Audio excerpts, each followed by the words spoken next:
형제가 여러분 안녕하세요. 오늘은 1월 16일 수요일 기다리는 자가 받는 복된 약속이라는 제목으로 창세기 8장 13절부터 22절까지를 묵상합니다. 13절 601년 첫째 달 곧 그 달 초하룻 날에 땅 위에서 물이 거친지라 노아가 방주 뚜껑을 제치고 본즉 지면에서 물이 거쳤더니 노아가 601세 됐을 때 그때 1월 첫째 달 그 달 초하루 1월 1일 땅에서 물이 거친지라.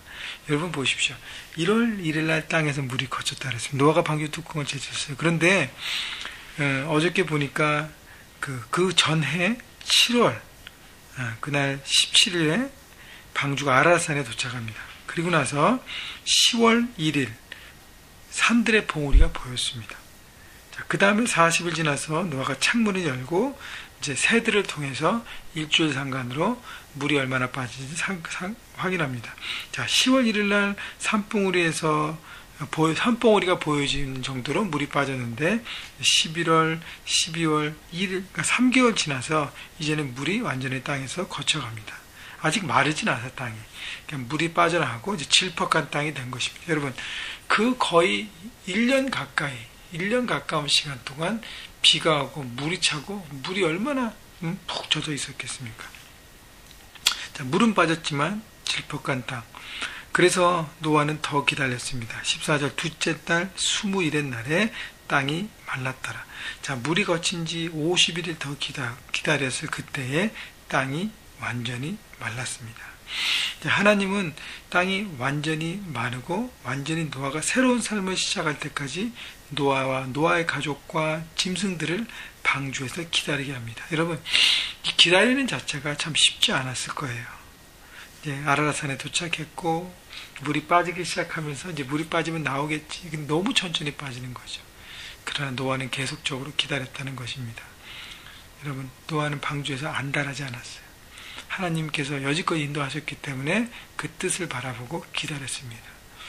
기다린 결과 15절 하나님 노아에게 말씀하여 이르시되 나는 내 아내와 내 아들들과 내 며느리들과 함께 방주에서 나오고. 이제 노아에게 가족들과 함께 방주에서 나오라고 말씀하십니다. 여러분, 하나님의 말씀이 떨어질 때까지 노아는 기다렸다는 것입니다. 이것이 노아의 실력과 영적인 실력과 그의 강점입니다. 그래서 어떤 내 생각과 내 판단으로 모든 것을 바라보지 않고 내 생각과 내 경험보다는 하나님의 판단과 그 뜻이 분명한 것을 믿고 갈 때 우리는 결국 승리하게 되는 것입니다. 여러분, 그래서 오랫동안의 방주 여행이 이제 끝이 나고 방주에서 노아의 가족이 나옵니다. 여러분, 얼마나 기뻤을까요? 방주에서 나오면서 우리만 구원받았다. 우리는 구원받았다. 하나님의 은혜 가운데 있다. 17절 너와 함께 모든 혈육 있는 생물 곧 새와 가축과 땅에 기는 모든 것을 다 이끌어내라. 이것들이 땅에서 생육하고 땅에서 번성하리라 하시매. 하나님께서 아담에게 주셨던 똑같은 축복을 노아에게 그리고 주십니다. 생육하고 땅에 번성하라는 것입니다. 뿐 아니라 모든 생물들이 이제 재창조를 하나님께서 하신다는 것이죠.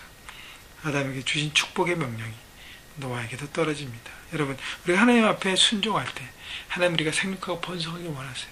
가정도 마찬가지고 그 다음에 우리 일터도 마찬가지고 학업도 마찬가지입니다. 생육하고 번성하길 원하십니다. 여러분, 하나님께서 이 배가의 축복을 주신 것을 분명히 아시고 그 하나님의 뜻에 순종한 여러분 되시기를 바랍니다. 18절 노아가 그 아들들과 그 아내와 그 며느리들과 함께 나왔고 땅 위의 동물 곧 모든 짐승과 모든 기는 것과 모든 새도 그 종류대로 방주에서 나왔더라. 노아가요, 1년이 넘는 시간 동안 방주 안에서 이 모든 생물들을 잘 관리했습니다. 하나님께서 주신 책임을 다 완성했다는 것이에요. 그래서 다 모든 것들을 이렇게 끝까지 최선을 다하는 노아의 모습 우리는 볼 수 있습니다. 20절 노아가 여호와께 제단을 쌓고 모든 정결한 짐승과 모든 정결한 새 중에서 제물을 취하여 번제로 제단에 드렸더니. 방주에서 나와서 노아가 한 가장 첫 번째 일은 제단을 쌓고 그리고 제물을 통해서 번제로 하나님께 드렸습니다. 이런 번제는 뭐죠?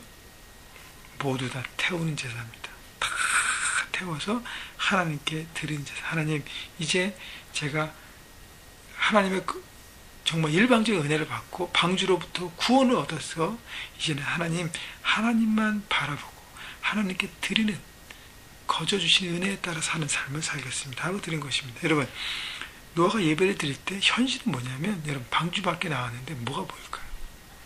수마가 지나간 땅, 물이 어떤 긴 물에 의해서 모두 쓸어버린 그 험악한 땅을 봅니다. 여러분, 내가 저거 땅을 다 경작하고 다 새롭게 해야 되는데 어떻게 해야 될 것인가, 산더미 같은 고민으로 노아는 고민에 빠지지 않았습니다. 방주를 통해서 구원하시고 이 모든 것을 지키신 하나님이 이것도 해결하지 못하시겠습니까?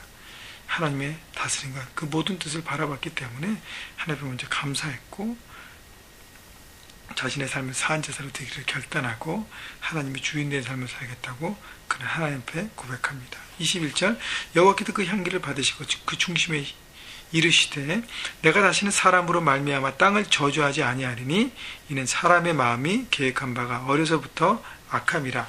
내가 전에 행한 것 같이 모든 생물을 다시 멸하지 아니하리니. 자, 하나님이 받으시는 예배를 드린 노아의 가족을 볼 수 있습니다. 하나님께서 노아의 예배의 향기를 받으셨어요. 그리고 그 중심에 이르시다는 것은 하나님께서 마음을 굳게 다짐하시고 약속하시는 것이에요. 사람의 계획이 다 악했지만 이제는 홍수의 심판처럼 다시는 심판하지 않을 것이라는 하나님의 지키심의 약속을 해주십니다. 22절, 땅이 있을 동안에는 심음과 거둠과 추위와 더위와 여름과 겨울과 낮과 밤이 쉬지 아니하리라. 이제 하나님께서 이제 계절을 주시면서 이제 홍수 후에 추위가 오지만 그 추위와 더위를 통해서 모든 계절이 인간사에 오게 되면서 하나님께서 새롭게 이 땅을 운영하고 주관하고 계시는 것입니다. 여러분, 홍수 이전에는 많은 사람이 오래 살았어요. 근데 오래 사는 것이 축복이 아니라는 거예요. 얼만큼 오래 사는 것보다는 추위와 더위를 통해서 우리가 짧게 살지만 짧은 시간 동안 어떻게 살아가느냐가 더 중요한 것입니다. 여러분, 노아의 강점은 기다림이었습니다. 여러분, 아직도 하나님께서 주시지 않은 부분이 있습니까? 기다리십시오.